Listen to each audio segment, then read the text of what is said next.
Method ಯಾವ ರೀತಿ ಮಾಡ್ಬೇಕಂತ ಅನ್ನೋದ ಎ ರೇಷಿಯೋ ಬಿ ಎಷ್ಟೈತಿ 2:3 ಅಂತ ಹೌದ್ರಿ. ನೆಕ್ಸ್ಟ್ ಏನೈತ್ರಿ ಬಿ ರೇಷಿಯೋ ಸಿ ಎಷ್ಟೈತಿ 4:5 ಅಂತ ಐತಿ.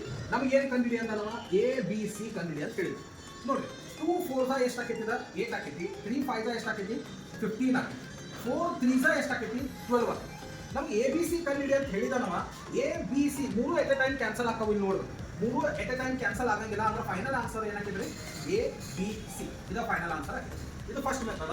ಇನ್ನೂ ಒಂದು ಮೆಥಡ್ ಬರ್ತದೆ ಸೆಕೆಂಡ್ ಮೆಥಡ್. ನಿಮ್ಗೆ ಯಾವ ಮೆಥಡ್ ಬೇಕು ಆ ಮೆಥಡ್ ತೊಗೊಬೋದು ನಾವು. ಏನು ಕಂಡಿಡಿ ಅಂತ ನಾವು A B C A B C ಬರ್ದಿದ್ವಿ. ಎ ರೇಷಿಯೋ ಬಿ ಎಷ್ಟು ಹೇಳಿದಂದ್ರೆ 2:3 ಇದು 3ಗೆ ಸ್ಟಾಪ್ ಆಗತ್ತೈತೆ ಅಂದ್ರೆ ಇದನ್ನ 3 ಕಂಟಿನ್ಯೂ ಮಾಡ್ತೀನಿ ನಾನು. ಬಿ ರೇಷಿಯೋ ಸಿ ಎಷ್ಟು ಹೇಳಿದ ನಾವು 4:5 ಹೌದಾ. ಇದು 4 ಸ್ಟಾರ್ಟ್ ಆಗತ್ತೈತೆ ಅಂದ್ರೆ ಇದನ್ನು 4 ಇಲ್ಲಿ ಬರೀತೀನಿ ನಾನು. 2 4 ಎಷ್ಟು ಬರ್ತೈತಿ 8 ಬರ್ತೈತಿ, 3 4 ಎಷ್ಟು ಬರ್ತೈತಿ 12 ಬರ್ತೈತಿ, 3 5 ಎಷ್ಟು ಬರ್ತೈತಿ 15. ನಿಮ್ಗೆ ಯಾವ ಮೆಥಡ್ ಬೇಕು ಆ ಮೆಥಡ್ ಆನ್ಸರ್ ಕಂಡು ಹಿಡಿಬೋದು ನೀವು. ಇಲ್ಲಿ ನಿಮ್ಗೊಂದು ಸೇಮ್ ಟೈಪ್ ಸಮ್